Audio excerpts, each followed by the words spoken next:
Hello everyone, কেমন আছো তোমরা সবাই? আশা করছি সবাই খুব ভালো আছো। বেশ অনেক দিনই হলো আমরা বিষ্ণুপুর আর বাংলার বিখ্যাত গ্র্যান্ড ক্যানিয়ন গনগনি ভিজিট করেছিলাম। চলো আজকে তোমাদের সাথে সেটাই ব্লগের থ্রু শেয়ার করব। হাই ফ্রেন্ডস, তো আজকে আমরা যাচ্ছি, প্রথমে গনগনি যাবো, দেন যাবো বিষ্ণুপুর। তো তোমাদের সাথে শেয়ার করবো আমাদের এক্সপিরিয়েন্স।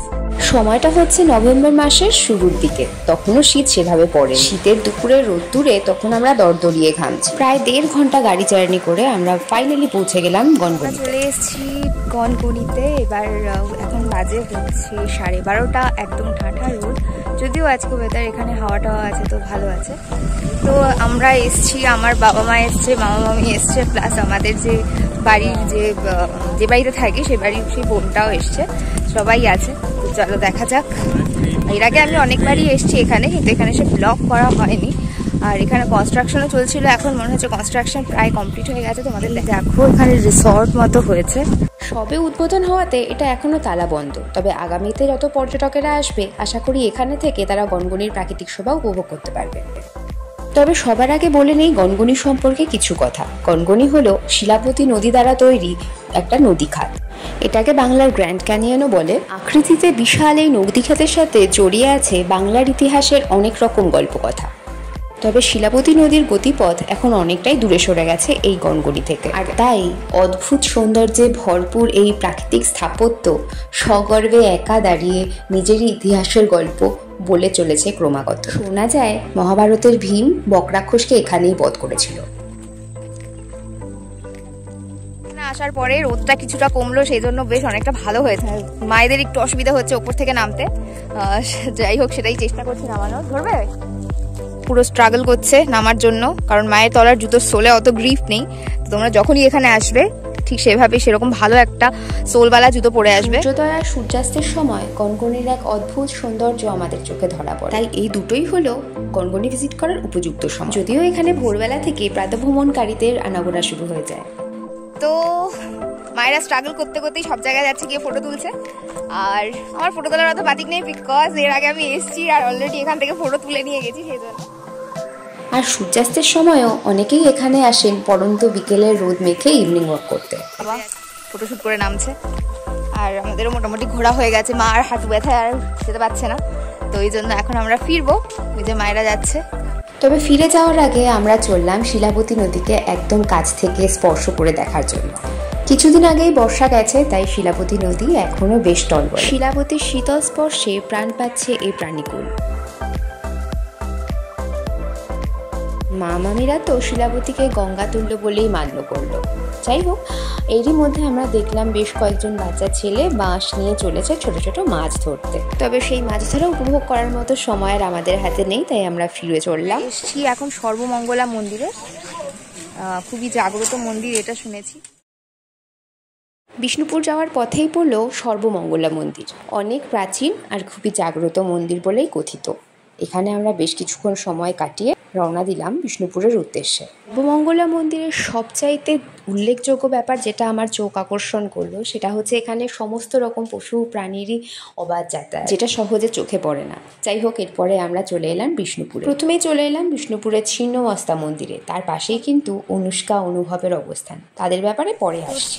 1টা থেকে 3টে অব্দি মন্দিরের মায়ের মুখ বন্ধ থাকে, তো বিশ্রামের সময় মায়ের, তাই জন্য এখন আর ঢোকা গেল না। তো আমরা দেখি সামনে কিছু দেখি, তারপরে 3টের সময় যাবো। এখন বাজে 2:52, 10 মিনিট মতো সময় কাটাতে হবে। ছিন্নমস্তা মন্দিরের পাশেই বিভিন্ন পোড়ামাটির জিনিসপত্রের দোকান, যেগুলো দেখলে চোখ আর সরে না। মাটির ওপরে প্রচণ্ড সুন্দর শিল্প আর কারুকার্য দেখে শিল্পীদের প্রতিভা আর পরিশ্রমের পরিচয় পাওয়া যায়। এরপরে দেখলাম আরেকটা উল্লেখযোগ্য জিনিস, সেটা হচ্ছে মল্ল রাজাদের তৈরি সর্ববৃহৎ লোহার কামান বা লোহার তোপ।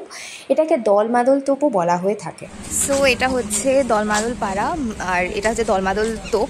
অনুভবে এখানকার বালুচরী স্বর্ণচরীর একটা অন্যতম প্রতিষ্ঠান। পোড়ামাটির বিভিন্ন স্থাপত্য ভাস্কর্যের সঙ্গে বিষ্ণুপুর কিন্তু আরেকটা জিনিসে খুবই উল্লেখযোগ্য, সেটা হচ্ছে এখানকার স্বর্ণচরী ও বালুচরী শাড়ি। যারা পিওর সিল্ক পরতে খুবই ভালোবাসেন তাদের জন্য এটা খুবই পরিচিত, এবং তারা প্রত্যেকেই জানেন বিষ্ণুপুরী সিল্কের গুণমান। আর অনুভব, অনুষ্কা এগুলো হচ্ছে এখানকার বালুচরী স্বর্ণচরী শাড়ির একটা উল্লেখযোগ্য প্রতিষ্ঠান। আমরা চলে গিয়েছিলাম অনুভবে। অনুভবের বিশেষত্ব এটাই যে এদের ম্যানুফ্যাকচারিং হাউস এদের দোকানের ঠিক পাশেই, যেখান থেকে আমরা চাক্ষুষ করতে পারি কিভাবে স্বর্ণচুরি বালুচুরি শাড়িগুলো তৈরি হচ্ছে।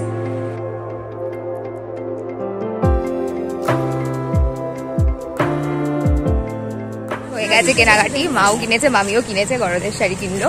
যাই হোক, তো এরপর যাবো আমরা ছিন্নমস্তার মন্দিরে ঢুকবো, বিকজ এখন মায়ের মুখ দেখতে পাবো। গেছি আমরা পোড়ামাটির হাটে। আজকে হচ্ছে শনিবার, আর শনিবারে দুপুর 2টোর থেকে এখানে হাট বসে। আগে এখানে গেটটা ছিল না, এখন গেট নতুন করেছে। তো চলো যাওয়া যাক।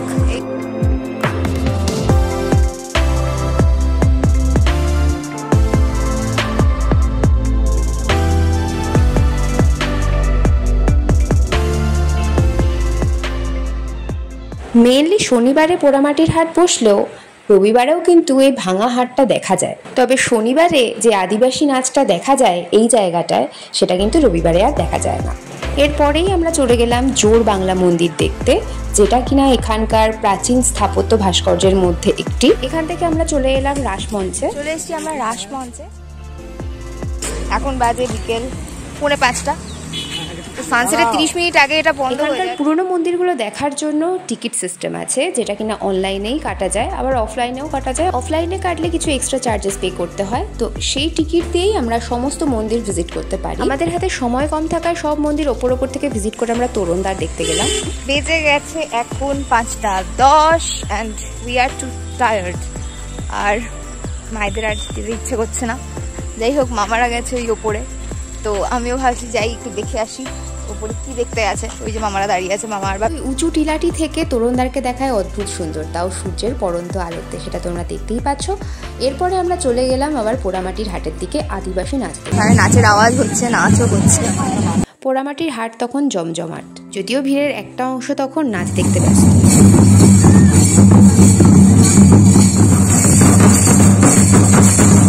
এবার আবার বাড়ি ফেরার পালা। তো চলো, আজকের মতো টাটা, আবার দেখা হবে নেক্সট ব্লগে।